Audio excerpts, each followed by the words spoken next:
પરિચય. વડનગરમાં સ્વાગત. સજ્જ થઈ જાઓ વડનગરના 2750 વર્ષના સમૃદ્ધ ઇતિહાસમાં સફર કરવા માટે. આ નગર ખરેખર ખાસ છે. આ એક એવું નગર છે જેમાં છેક પ્રાચીન કાળથી લોકો સતત વસતા આવ્યા છે. આવા કાશી, ઇન્દ્રપ્રસ્થ, મદુરાઈ જેવા નગરો ભારતમાં જૂજ છે. વડનગર સમયાંતરે જુદા જુદા નામે ઓળખાતું હતું, જેમ કે ચમત્કારપુર, આનર્થપુર, આનંદપુર, નગર, વૃદ્ધનગર અને છેવટે વડનગર. એનો 2750 વર્ષનો ઇતિહાસ અને ક્રમિક વિકાસ 7 સાંસ્કૃતિક તબક્કોમાં વહેંચાયેલો છે.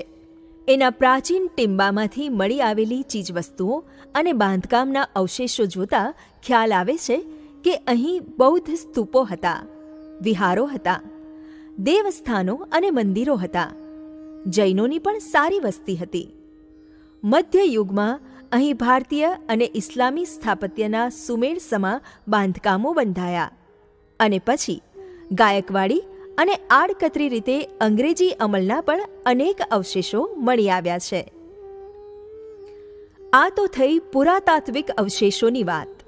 ઇતિહાસના અનેક વિવરણોમાં પણ આ નગરનું વર્ણન મળે છે. જેમ કે 7મી સદીમાં આવેલો ચીની યાત્રાળુ હાયન સાંગે આ નગર વિશે વિગતે વાત કરી છે. વડનગર ભૌગોલિક રીતે મોકાની જગ્યાએ વસેલું હતું. અહીંથી અનેક વેપારી માર્ગો પસાર થતા. આ રીતે એ અનેક સંસ્કૃતિઓના સંગમ સમૂહ સ્થળ હતું. વડનગરની પ્રજા પણ ઘણી ખુમારીવાળી હતી. આસમાની સુલતાની આવી અને ગઈ, પણ આ પ્રજાએ કોઈને મચક આપી નહીં.